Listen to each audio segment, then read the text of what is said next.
Hello बच्चों,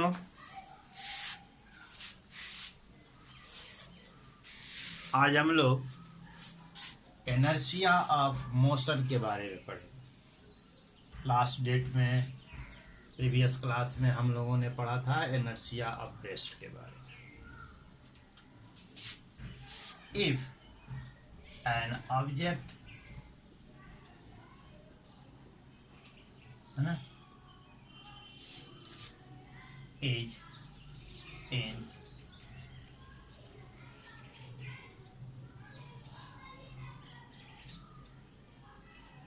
is moving with uniform motion along a straight line,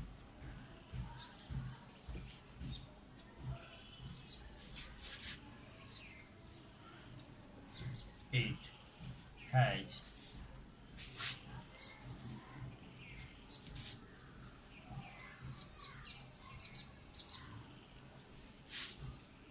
it always be try to remain in motion. This phenomenon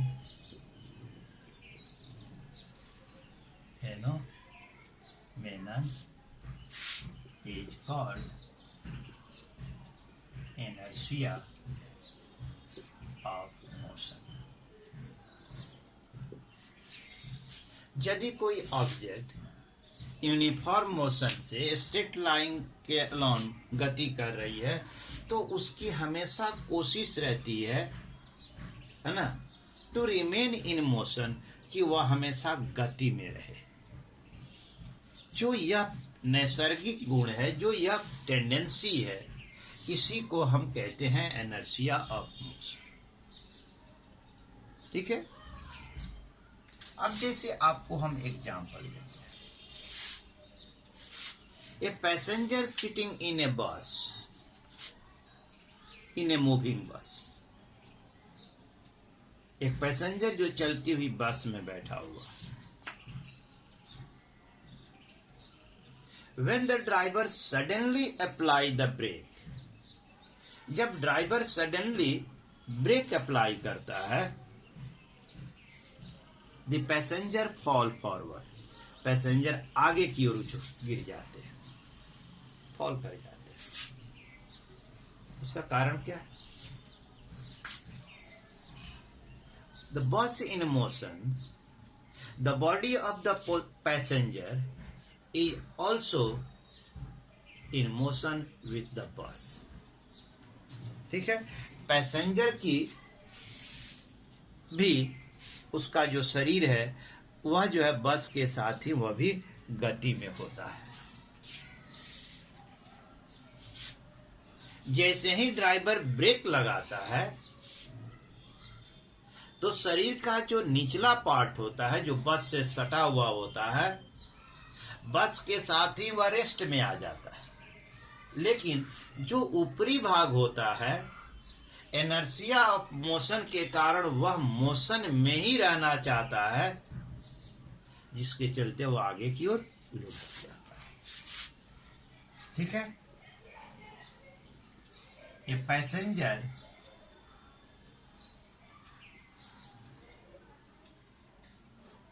sitting in a moving bus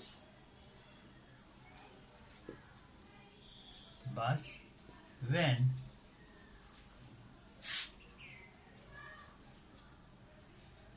driver suddenly apply the brake, the passenger fall forward, आगे की ओर गिर जाता है।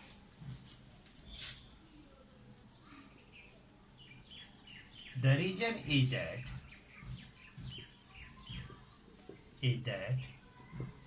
the part of body of passenger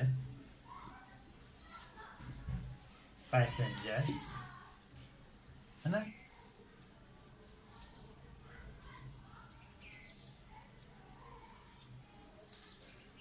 the part of body of passenger contact with bus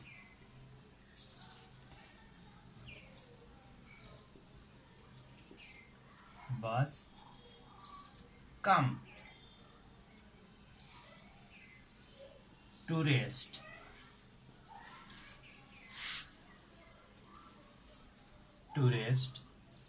when bus suddenly stop, but the upper part of body है ना tends to remain in motion.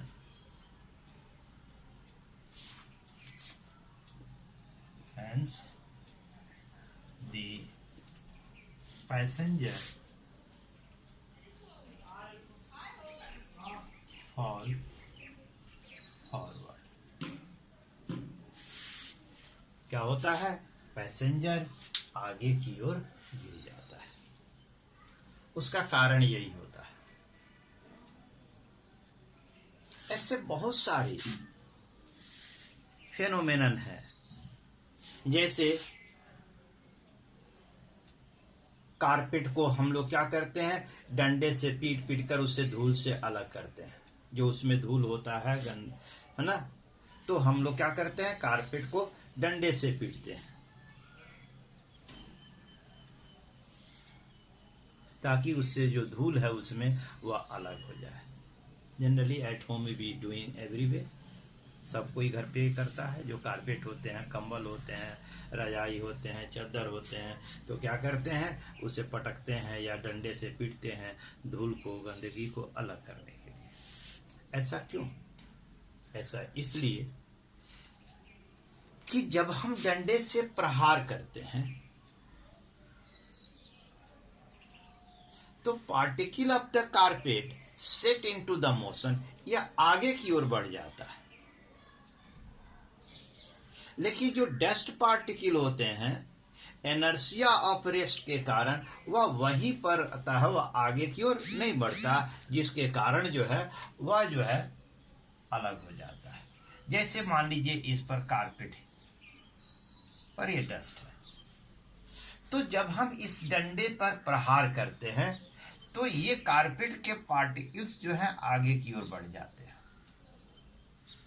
ठीक है, और ये डस्ट पार्टिकल यहीं रह जाते हैं और ये नीचे की ओर गिर जाते हैं। यह जो है यहां से जब हम डंडे से पीटते हैं तो यह आगे की ओर बढ़ जाता है कारपेट के जो है, लेकिन dust particle inertia of rest के कारण जो है वह वहीं रह जाता है।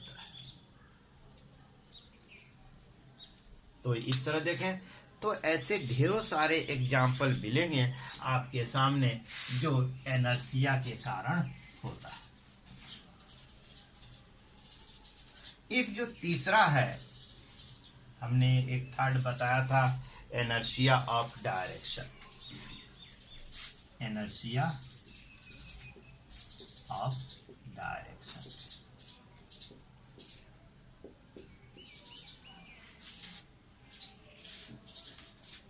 that means a moving body along a straight line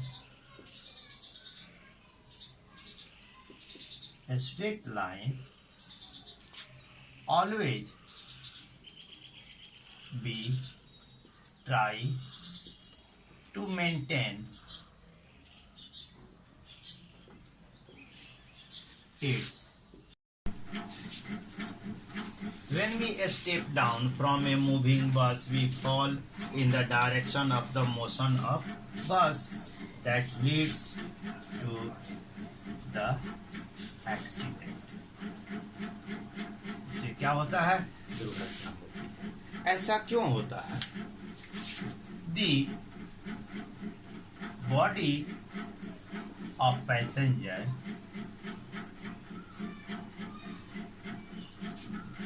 try to maintain the direction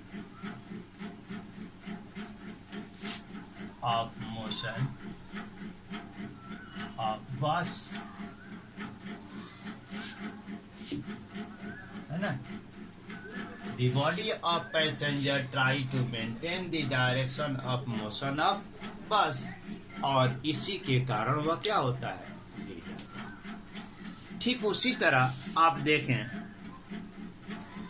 कि कार हो या कोई व्हीकल होती है ना, तो आप देखें उसके पहिए के पीछे एक मड फ्लैप लगा होता है।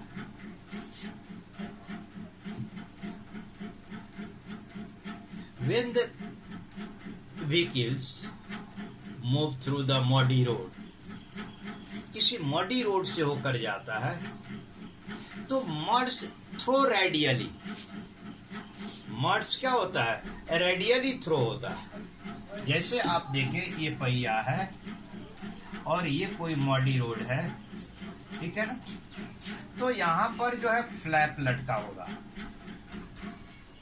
यहाँ पर जो है ना फ्लैप लटका हुआ होता है। तो ये जो मड होता है ये पहिया किधर मुड़ती है? इस डायरेक्शन में आप देखें तो ये डायरेक्शन इधर होता है, पहिए की डायरेक्शन क्या होती है? ऐसे होती है। देख ये मूव कर रहा है, तो जैसे ही ये ग्राउंड को लीव करता है तो दिस मड, है ना, मेंटेन दिस डायरेक्शन। आप यदि यहाँ पर एक टेंजेंट हम ड्रॉ करें तो इसकी डायरेक्शन इसको क्या बताती है? कहीं भी एक टेंजेंट ड्रॉ करें तो ये जो हम टेंजेंट ड्रॉ करते हैं, यह जो मड होता है यह रेडियली थ्रोन होके इस पर जमा होता है। जैसे जैसे आगे यही पहिए का जो है ना, ये पहिया जो मूव करता है, ठीक है, तो मड जो है रेडियली थ्रोन होता है। When the wheel is moving, the muds radially thrown because it maintaining its direction. यह ऐसा किस लिए होता है? यह अपने डायरेक्शन को मेंटेन करता है। जैसे a bird fly in the sky, यदि एक पक्षी आकाश में उड़ रही है तो it change its direction not by own, अपने आप दिशा नहीं बदलती है, क्योंकि उसकी शरीर हमेशा जो है उस दिशा को मेंटेन करता है। लेकिन यदि उसे जब इच्छा होती है दिशा को बदलने के लिए तो यूज द फीदर, अपने फीदर का वह प्रयोग करती है। उसी तरह प्लेन है, प्लेन में पीछे देखें तो डायरेक्शन बदलने के लिए जो है उसमें डिवाइस लगी होती है जिसके जरिए, है ना, हम क्या करते हैं? दिशा को बदलते हैं। तो कोई भी चीज यदि वो हमेशा क्या करता है? अपने डायरेक्शन को मेंटेन करना चाहता है। इसी को हम कहते हैं inertia of direction. It clear? ऐसे बहुत सारे एग्जाम्पल हैं, है ना? You can go through the yours book, है ना? Go through the book and see the number examples are given, which is inertia of rest, inertia of motion, inertia of direction. Clear? Now, अब हम लोग यहाँ से second law of motion के बारे में पढ़ेंगे। फिर मिलेंगे। Till then have a nice day.